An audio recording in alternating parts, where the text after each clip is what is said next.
शताब्दी एक्सप्रेस बहुत तेजी से अपनी मंजिल की ओर बढ़ रही। ट्रेन की आलीशान बोगी में चिंटू अपने माता पिता के साथ बैठा हुआ था। चिंटू ट्रेन की खिड़की से बाहर देख रहा था। उसकी माँ ने कहा, चिंटू बेटा, ऐसे बैठ बैठ के समय बर्बाद मत कर, पढ़ ले थोड़ा सा। अभी नहीं माँ, अभी तो हम छुट्टी पे जा रहे हैं। छुट्टी पे जा रहे हैं तो क्या हुआ, पढ़ाई जरूरी है। ये ले किताबें और पढ़ ले। चिंटू की माँ ने किताब निकाल कर दी। चिंटू का मन नहीं था, लेकिन फिर भी वो पढ़ने लगा। ऊँट चला भाई ऊँट चला, हिलता डुलता ऊँट चला, इतना ऊंचा ऊँट चला भाई ऊँट चला। चिंटू ने पढ़ना शुरू ही किया था कि तभी दो बच्चे वहाँ भीख मांगते हुए आ गए। हम गरीब है, हमें भीख दे दो। हम गरीब है, हमें भीख दे दो। भीख दे दो, भगवान के नाम पर भीख दे दो मालकिन। चिंटू दोनों को देखने लगा, लेकिन उसकी माँ को ये दोनों भिखारी बच्चे पसंद नहीं आए। अरे भाग जा यहाँ से, भाग भाग जा, देख नहीं रहा है कि मेरा बेटा भी पढ़ रहा है। हाँ मालकिन, दिख रहा है, लेकिन हम भी तो भूखे हैं, हमें भी तो खाना है कुछ। मालकिन, हम जैसे गरीब बच्चे कहाँ से पढ़ेंगे? हमारा दिन तो 2 वक्त का खाना जुगाड़ करने में ही लग जाता है। तुम दोनों पढ़ाई नहीं करते हो? नहीं भाई, हम भीख मांगते हैं और खेलते कूदते हैं। चिंटू को ये सुनकर बड़ा मजा आया। उसकी माँ उसे खेलने कूदने नहीं देती थी, वो अपनी उम्र के बच्चों के साथ खेलना चाहता था। चिंटू की माँ ने बिट्टू और मुन्नी को भीख नहीं दी। अगले स्टेशन पर ट्रेन रुकी तो मुन्नी और बिट्टू ट्रेन से उतर गए। ट्रेन ने फिर से चलना शुरू किया और स्टेशन छोड़ते ही ट्रेन में कुछ गड़बड़ी आ गई और अचानक से ट्रेन के इंजन में आग लग गई। ट्रेन का एक्सीडेंट हो गया। सारी बोगियां इधर की उधर हो गई। अरे ये क्या हुआ? अरे कोई अंदर फंसे हुए लोगों को बचाओ। प्लेटफॉर्म से सभी दौड़ते हुए ट्रेन के पास गए, लेकिन तब तक सब कुछ खत्म हो चुका था। ट्रेन के अंदर ज्यादातर लोग मर गए थे। लेकिन तभी मुन्नी ने एक दर्द भरी आवाज सुनी और वो आवाज चिंटू की थी। बचाओ, मुझे बचाओ। बिट्टू, वो देख, वही लड़का जो पढ़ रहा था, लगता है वो जिंदा है। चल उसे बचाते हैं। चिंटू के माता पिता मर चुके थे, लेकिन चिंटू किसी तरह बच गया था। बिट्टू और मुन्नी ने चिंटू को बाहर खींचकर निकाला। रो मत लड़के, हमने तुम्हें बचा लिया है। पानी, पानी दो, पानी। बिट्टू ने चिंटू को पानी पिलाया और उसे अस्पताल में एडमिट कर दिया। अस्पताल में कुछ दिन चिंटू का ट्रीटमेंट हुआ और चिंटू ठीक हो गया, लेकिन वो पहले का सब कुछ भूल चुका था। उसे अपने माता पिता के बारे में कुछ याद नहीं था। चिंटू ने मुन्नी और बिट्टू से पूछा, बिट्टू, मुन्नी, मैं कौन हूँ? क्या तुम लोग पहले से ही मेरे दोस्त थे? बिट्टू ने मुन्नी को चुपके से बताया। मुन्नी, लगता है ये सब कुछ भूल चुका है। अब इसे एक्सीडेंट के बारे में बताकर कोई फायदा नहीं, फालतू में इसका दिल दुखेगा। हाँ बिट्टू, तू सही कह रहा है। मुन्नी ने चिंटू को बोला। हाँ चिंटू, हम सब पहले से ही दोस्त थे। मैं क्या करता था? तुम हमारे साथ पहले से ही भीख मांगते थे और खेल कूद करते थे। अच्छा, तो ये बात है, लेकिन मुझे बहुत भूख लगी है। हाँ तो चलो ना, भीख मांगकर पैसे इकट्ठे करते हैं और फिर खाना खाते हैं। तीनों ट्रेन में चढ़ गए और भीख मांगने लगे। भगवान के नाम पे भीख दे दीजिए मालिक, एक भूखे का पेट भरेगा, भगवान आपका भला करेगा। चिंटू को भीख मांगते हुए देखकर एक आदमी ने उसे बुलाया। अरे बच्चे, इधर आ। हाँ बोलिए मालिक। तू तो अच्छे घर का लड़का लगता है, तो फिर यहाँ भीख क्यों मांग रहा है? नहीं मालिक, मैं तो प्लेटफॉर्म में ही रहता हूँ, आपको कोई गलतफहमी हुई है। चिंटू ने ऐसे ही भीख मांगना शुरू कर दिया और इसी तरह कुछ दिन बीत गए। लेकिन प्रॉब्लम की शुरुआत तो तब हुई जब ठंड बढ़ने लगी। 1 महीने के अंदर बाहर का टेम्परेचर 5 डिग्री से भी नीचे चला गया और सभी ठंड से कांपने लगे। लोगों के पास तो फिर भी ठंड के कपड़े थे, लेकिन चिंटू, मुन्नी और बिट्टू के पास तो कुछ भी नहीं था। रात रात भर वो तीनों ठंड से कांपते हुए प्लेटफॉर्म पर ही सोए रहे। बहुत ठंड लग रही है यार, इस तरह कब तक रहना होगा? हम तो हर साल रहते हैं भाई। लगता है बर्फ भी गिरने वाली है। मुझे तो बहुत ठंड लग रही है, ऐसा लग रहा है कि मैं इस ठंड में मरने वाला हूँ। चिंटू को बहुत ठंड लग रही थी और अगले दिन से बर्फबारी भी शुरू हो गई। ठंडी तेज हवा बहने लगी। कपकपाती ठंड में लोगों ने बाहर निकलना छोड़ दिया, लेकिन इन तीनों का तो कोई घर नहीं था। ये बेचारे कहाँ जाते?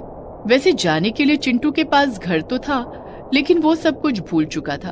उसके माँ बाप मर गए थे, लेकिन उसकी दादी जिंदा थी और उसकी दादी उसे ढूंढ रही थी। पुलिस भी चिंटू को ढूंढ रही थी, लेकिन चिंटू नहीं मिल रहा था। इसी तरह दिन बीत रहे थे और एक दिन ठंड के मारे चिंटू की हालत बहुत खराब हो गई। वो बुरी तरह से कांप रहा था। मुन्नी, बिट्टू, मैं मरने वाला हूँ भाई, मुझे बचा ले। आसपास कोई नहीं था। मुन्नी और बिट्टू बहुत घबराए हुए थे, लेकिन तभी वहां एक 20 साल का लड़का आया। उसका नाम आदर्श था। क्या हुआ इसे? इसकी हालत तो बहुत खराब है। ये ठंड नहीं सह पाया भैया, हमारे पास तो गर्म कपड़े भी नहीं है और घर भी नहीं है, इसे कैसे बचाए? तुम लोग चलो मेरे साथ, मैं इसे मेरे घर में ले चलता हूँ। आदर्श ने चिंटू को गोद में उठा लिया और बिट्टू और मुन्नी भी आदर्श के साथ चलते हुए एक टूटी फूटी ट्रेन की बोगी के पास आए। क्या यही तुम्हारा घर है भैया? हाँ, यही मेरा घर है, अंदर आओ। सभी अंदर घुस गए और आदर्श ने बोगी का दरवाजा बंद कर दिया और अंदर लकड़ियों से आग जला ली। आग के कारण बोगी के अंदर टेम्परेचर बढ़ गया और चिंटू ठीक हो गया। चिंटू ने आंखें खोलकर देखा कि आसपास बहुत सारी किताबें हैं। किताबें देखकर उसे कुछ याद आ गया। उसका कमरा किताबों से भरा हुआ रहता था। उसने धीमी आवाज में कहा, किताबें? इतनी सारी किताबें?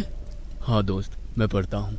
मैं भी गरीब हूँ, मेरे पास भी घर नहीं था, लेकिन मैंने इस बोगी को घर बना लिया और इसी के अंदर रहने लगा। गरीबी से बाहर निकलने का एकमात्र रास्ता है पढ़ाई, इसीलिए मैं पढ़ रहा हूँ। मुझे भी पढ़ने का बहुत शौक है, मैं भी पढ़ना चाहता हूँ। मैं भी पढ़ना चाहती हूँ। तो ठीक है, फिर आज से ये मेरा घर है और तुम लोगों का पाठशाला। तुम लोग यहीं रहना और खूब पढ़ाई करना, मैं तुम लोगों को पढ़ाऊंगा। चिंटू को बड़ा मजा आने लगा।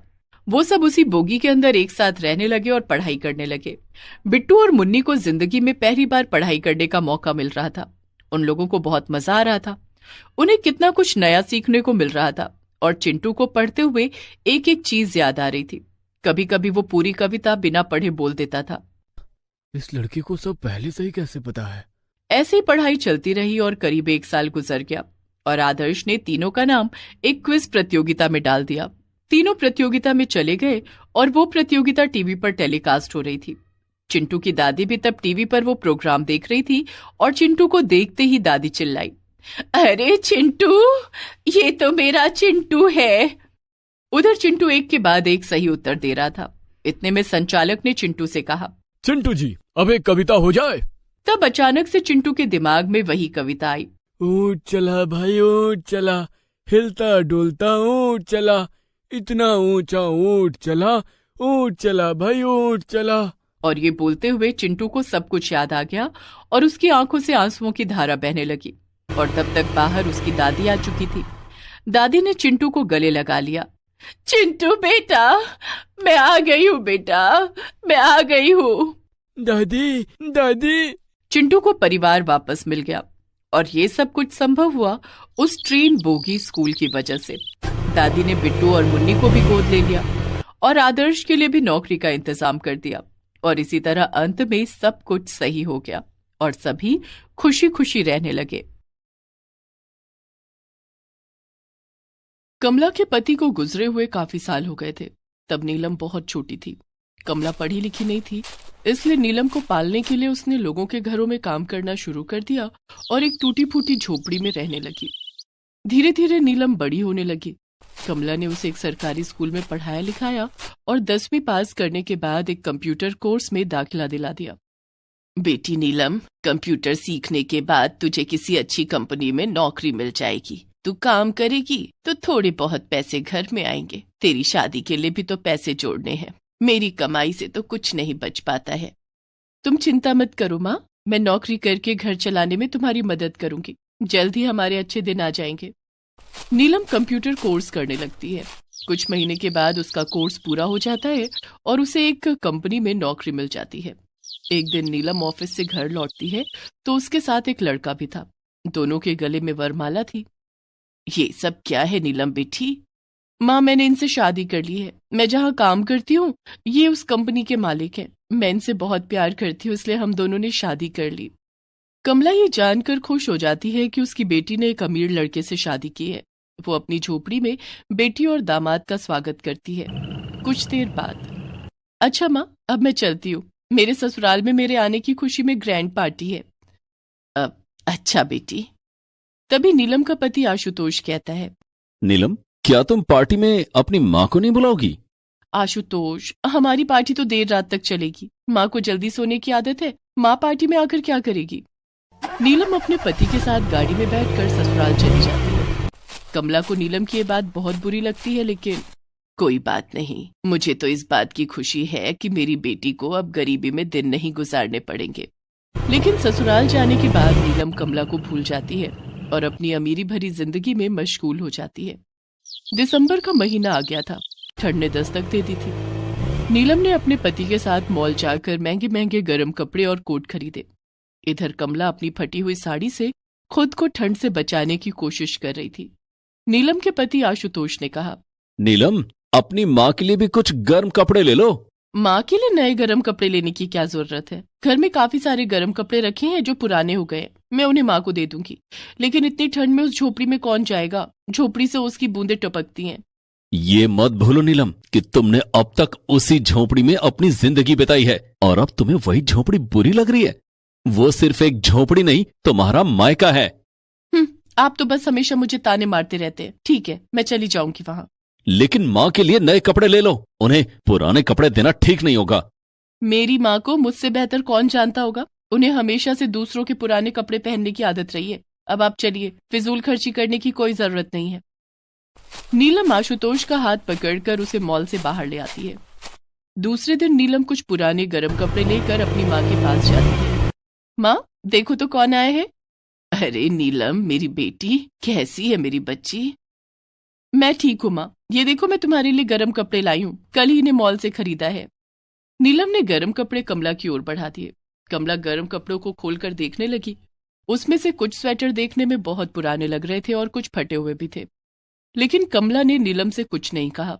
तभी नीलम के सिर पर ओस की एक बूंद आकर गिरी जो झोपड़ी से टपक रही थी। ओह, मेरे सिर पर ओस टपक रही है। मेरी तबीयत खराब हो जाएगी। अच्छा माँ, मैं चलती हूँ। तुम अपना ख्याल रखना। रुक तो बेटी, मैं चाय बनाती हूँ, चाय पीकर जाना। नहीं माँ, अब मैं और नहीं रुक सकती। यहाँ मुझे बहुत ठंड लग रही है। पता नहीं तुम इस झोपड़ी में कैसे रहती हो। कमला को एहसास हो गया था कि नीलम उसकी गरीबी से चिढ़ती है। अमीर लड़के से शादी करने के बाद वो अपनी माँ को ही नीचा समझने लगी है। नीलम तुरंत गाड़ी में जाकर बैठ जाती है और ड्राइवर से ब्लोअर चलाने के लिए कहती है। घर पहुंचने के बाद नीलम अपने कमरे में जाती है और हीटर ऑन कर देती है। इधर कमला नीलम के लाए हुए फटे पुराने गर्म कपड़े पहनकर संतोष कर लेती है। लेकिन थोड़ी देर के बाद कमला देखती है कि उसकी झोपड़ी के दरवाजे पर उसका दामाद खड़ा। अरे दामाद जी, आप? अभी अभी नीलम बिटिया आई थी। आशुतोष के हाथ में एक पैकेट था। वो पैकेट कमला की ओर बढ़ाते हुए बोला, सासू माँ, मैं आपके लिए कुछ गर्म कपड़े लाया हूँ। लेकिन इसकी क्या जरूरत थी? नीलम भी मेरे लिए गर्म कपड़े लाई थी। जरूरत थी सासू माँ। आशुतोष ने गर्म कपड़ों का पैकेट नीलम के हाथ में दे दिया। नीलम ने जब उन्हें खोलकर देखा तो वे सभी कपड़े नए और काफी महंगे लग रहे थे। सासू माँ, इस झोपड़ी में तो आपको बहुत ठंड लगती होगी। लगती तो है बेटा, लेकिन मेरी हैसियत सिर्फ इस झोपड़ी की ही है। नहीं सासू माँ, अब मैं आपको यहाँ नहीं रहने दूंगा। अपना सामान बांध लीजिए। लेकिन जाना कहाँ है? वो सब मैं आपको बाद में बताऊंगा। कमला अपना सामान बांध लेती है। आशुतोष उन्हें अपनी कंपनी के गेस्ट हाउस में ले जाता है। आज से आप यहीं रहेंगी। आपको यहाँ खाना पीना और कपड़े सब कुछ मिलेगा।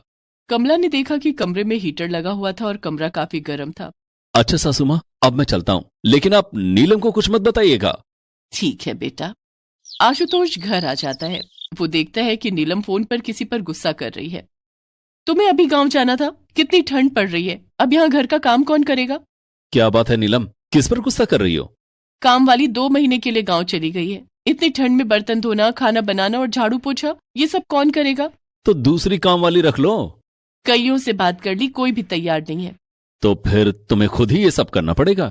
नहीं, मुझसे घर का काम नहीं होगा। एक काम करती हूँ, कुछ दिन के लिए माँ को घर बुला लेती हूँ। वो घर का काम कर देंगी और उन्हें भी इस ठंड में उस टूटी फूटी झोपड़ी से राहत मिल जाएगी। क्या तुम अपनी माँ को इसलिए यहाँ बुलाओगी? हाँ, वैसे भी उन्होंने सारी जिंदगी यही काम तो किया है। नीलम उसी समय अपने मायके जाती है और अपनी माँ को पुकारने लगती है। माँ, माँ, कहाँ हो तुम? लेकिन नीलम देखती है कि झोपड़ी में कोई नहीं है और ना ही कमला का कोई सामान वहां था। नीलम घर आकर आशुतोष से कहती है, माँ तो झोपड़ी में है ही नहीं और ना ही उनका कोई सामान वहां है। कहीं तुम्हारी माँ घर छोड़कर कहीं चली तो नहीं गई? माँ का इस दुनिया में मेरे अलावा और कोई नहीं है। माँ कहाँ जा सकती है? तभी नीलम के घर पर एक काम वाली आती है। दीदी, आपको काम वाली की जरूरत थी ना? हाँ हाँ, तुम्हें क्या क्या आता है? मुझे खाना बनाना, बर्तन धोना, झाड़ू पोछा करना सब आता है। ठीक है, तो कल से काम पर आ जाना। नहीं, कल से क्यों, अभी से काम पर लग जाओ। सबसे पहले मेरे लिए अदरक वाली चाय बना कर लाओ। नीलम, तुमने माँ के बारे में क्या सोचा? माँ को ढूंढने चले? पता नहीं वो इस ठंड में कहाँ और किस हाल में होंगी। अब माँ को ढूंढने की क्या जरूरत है, मुझे काम वाली तो मिल ही गई है। आशुतोष ने देखा कि नीलम को अपनी माँ की जरा भी फिक्र नहीं थी। इधर कमला मजे में अपने दामाद के गेस्ट हाउस में रह रही थी, लेकिन नीलम को इस बारे में कुछ नहीं पता था। धीरे धीरे दिसंबर का महीना खत्म हो गया और जनवरी का महीना आ गया। नीलम, ठंड काफी ज्यादा बढ़ गई है, क्यों ना हम माँ को एक हीटर दे दें? माँ तो हमेशा लकड़ियां जलाकर आग तापा करती थी, उन्हें हीटर की क्या जरूरत? ठीक है, तो चलो एक बार माँ के पास चलते हैं, हम भी लकड़ियों की आग का मजा ले लेंगे। हमारे घर में हीटर है, पूरा घर गर्म हो रहा है, फिर तुम्हें उस टूटी फूटी झोपड़ी में क्यों जाना है? लेकिन अब तुम्हें वहीं रहना पड़ेगा। वहां रहना पड़ेगा? लेकिन तुम ऐसा क्यों कह रहे हो? क्योंकि मैंने ये घर बेच दिया है और मैं विदेश जा रहा हूँ। मैं वहां जाकर तुम्हें बुला लूंगा, लेकिन तब तक तुम्हें अपनी माँ के पास रहना होगा। घर बेच दिया? मेरे बारे में एक बार भी नहीं सोचा कि मैं कैसे रहूंगी? मैं तुम्हारे बारे में क्यों सोचूं? क्योंकि मैं तुम्हारी पत्नी हूँ। जब तुम बेटी होकर अपनी माँ के बारे में नहीं सोच सकती हो, तो मैं तुम्हारे बारे में क्यों सोचूं? आशुतोष के ऐसा कहने पर नीलम को अपनी गलती का एहसास हो जाता है। वो उसी समय अपनी माँ के घर जाती है, लेकिन कमला उसे वहां नहीं मिलती है। नीलम परेशान होकर कमला को ढूंढने निकल जाती है। रास्ते में उसे आशुतोष मिलता है और उसे गेस्ट हाउस लेकर जाता है। नीलम वहां कमला को देखकर बहुत खुश होती है और उससे माफी मांगती है। उसे अपने साथ घर ले आती है।